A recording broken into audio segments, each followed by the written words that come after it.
కానీ నల్గొండలో ఏది నల్గొండలో చూసి వచ్చిన అనేది ఎడిట్ చేసేది లేదు డిఎస్పీ ఏమన్నాడు అవన్నీ అవసరం లే ఆంధ్రప్రదేశ్లో మనం దానికి సంబంధం లేదు. ఆయన గుళ్ళు ఆయన మనిషి ఆయన చెప్పేస్తాడు అంతే.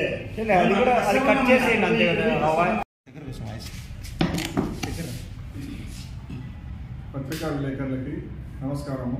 ఈరోజు మిమ్మల్ని పిలిపించడానికి ముఖ్య కార్యక్రమం ఏంటంటే, మేము ఈ నెల 23వ తారీఖు ప్రతిరోజు జనగణమన జాతీయ గీతము ఆలపించడానికి కృత నిశ్చయంతో ఉన్నాము.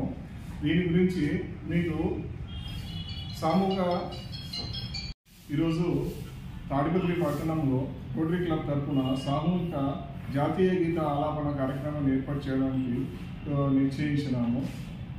దానికి సంబంధించినవి ప్రజలలో జాతీయ భావం పెంపొందించడానికి మరియు సమైక్య ఉద్భావనం పెంపొందించడానికి ఇటువంటి కార్యక్రమాలు ఎందుకన్నా తోడ్పడతాయి. తాడిపత్రి పట్టణంలో ప్రధాన కూడల్లో ప్రతిరోజు ఉదయం 8:30 జాతీయ గీతాన్ని మైకుల ద్వారా వినిపించడం జరుగుతుంది. ఆ సమయంలో ప్రజలు ఎక్కడి వారో అక్కడ నిటారుగా నిలబడి జాతీయ గీతాన్ని సెల్యూట్ చేస్తూ జాతీయ గీతాన్ని ఆలపించాలని ప్రజలందరినీ స్వచ్ఛందంగా ఈ కార్యక్రమంలో పాల్గొని సామూహిక జాతీయ గీతాలాపన చేయాలని కోరుచున్నాము. ఈ నెల జనవరి 23వ తారీఖు ఉదయం 8:30 కార్యక్రమాన్ని ప్రారంభిస్తున్నందుకు సంతోషిస్తున్నాము. ఈ జనవరి 23 తారీఖు పెట్టడం మెయిన్ ముఖ్య ఉద్దేశం అంటే, నేతాజీ సుభాష్ చంద్రబోస్ గారి జన్మదినం సందర్భంగా ఈ కార్యక్రమాన్ని మేము ఏర్పాటు చేసినాము. Thank you.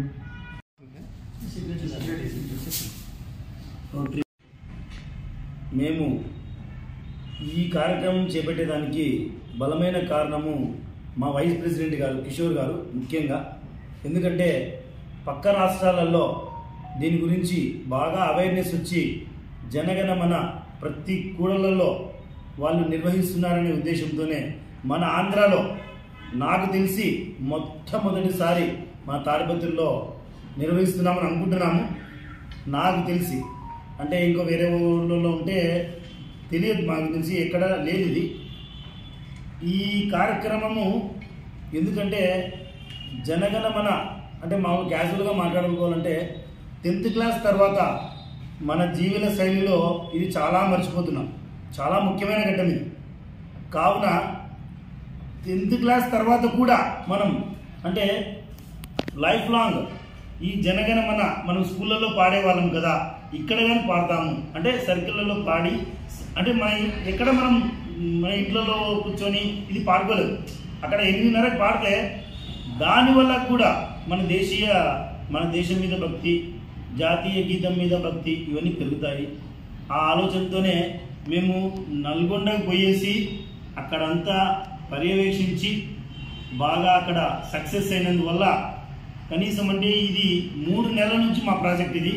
నల్గొండ పోవడము, కలెక్టర్ దగ్గరికి, జాయింట్ కలెక్టర్ దగ్గరికి, ఎస్పీ దగ్గరికి, డిఎస్పీ దగ్గరికి, మన ఎమ్మెల్యే దగ్గరికి, మన చైర్మన్ గారి దగ్గరికి అందరికీ వెళ్ళి వారి పర్మిషన్ తీసుకొని మొదలు పెడుతున్నాము. దయచేసి ప్రజలందరూ 23వ తారీఖు నుంచి 8:30 జనగణమన వస్తానే అంటే కేవలం 52 సెకండ్ల నుంచి నిమిషం మాత్రమే మీరు నిలబడాల్సింది. కానీ 8:15 స్టార్ట్ అవుతుంది. ఒక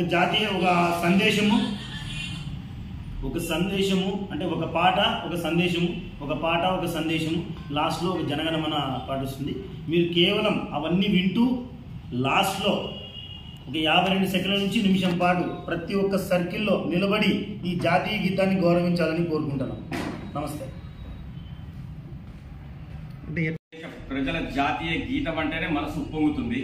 అటువంటి జాతీయ గీతాన్ని ప్రతిరోజు వింటే కలిగే ఆనందము దేనికి సమానం కాదు. ఆ జాతీయ గీతం వినేటప్పుడు వచ్చే ఆనందం దేనికి సరిపోదు. దానికోసమనే మా రోటరీ క్లబ్ వాళ్ళు ఈ ఆనందాన్ని అందరికీ కలగజేయాలని, అందరిలో మంచి చర్చా వేదికగా ఇది ఉండాలని, అందరిలో జాతీయ భావన, ముఖ్యంగా జాతీయ భావన అదే ముఖ్య ఎయిమ్ అంతే. మా రోటరీ క్లబ్ యొక్క ముఖ్య ఉద్దేశం అందరిలో జాతీయ భావన పెరగాల, జాతి గురించి ప్రతి ఒక్కరు ఆలోచించాల. 142 కోట్ల మంది అని ప్రతి ఒక్కరిలో ఒక బలంగా ఉండాలనేది మెయిన్ రోటరీ క్లబ్ వాళ్ళ యొక్క ముఖ్య ఉద్దేశం. దానికోసమని ఈ స్పీకర్స్ ఎట్లా పనిచేస్తుంది ఇవన్నీ ఆటోమేటిక్గా 8-17కు ఖచ్చితంగా. అందరికీ నమస్కారములు. ఇది మా రోటరీ క్లబ్ వారు ప్రతిష్టాత్మకంగా తీసుకున్న ప్రోగ్రాము. ఇది మొత్తం ఆంధ్రప్రదేశ్లోనే మొట్టమొదటి ప్రోగ్రాంగా మా తాడిపత్రి చరిత్రలో నిలిచిపోతుంది. మా మొదటి ప్రయత్నంగా తాడిపత్రి సిబి రోడ్డులోని 4 ప్రధాన కూడళ్ళైన RTC bus stand circle, Elanur road circle, police station circle మరియు అశోక్ పిల్లర్ సర్కిల్ నందు మొదటగా ప్రయోగాత్మకంగా మనం చేపడుతున్నాము. దీని రెస్పాన్స్ చూసిన తర్వాత మిగతా కూడళ్లలో కూడా మేము పెట్టడానికి ప్రయత్నిస్తాము. కాబట్టి మా రోటరీ క్లబ్ తరఫున తాడిపత్రి ప్రజలకు మా విజ్ఞప్తి ఏంటంటే, మన దైనందిన జీవితంలో మనం ఎంత ఉరుకులు పరుగుల మీద ఉన్నా సరే మనలో జాతీయ భావన పెంపొందేటట్లు మన దేశభక్తి జాతీయ గీతమైన జనగణమన వస్తున్నప్పుడు దయచేసి ఎక్కడి వారు అక్కడే వినమ్రంగా 52 సెకండ్ల పాటు నిలబడి మీలోని జాతీయ దేశభక్తిని చాటాలని కోరుకుంటున్నాను. Thank you.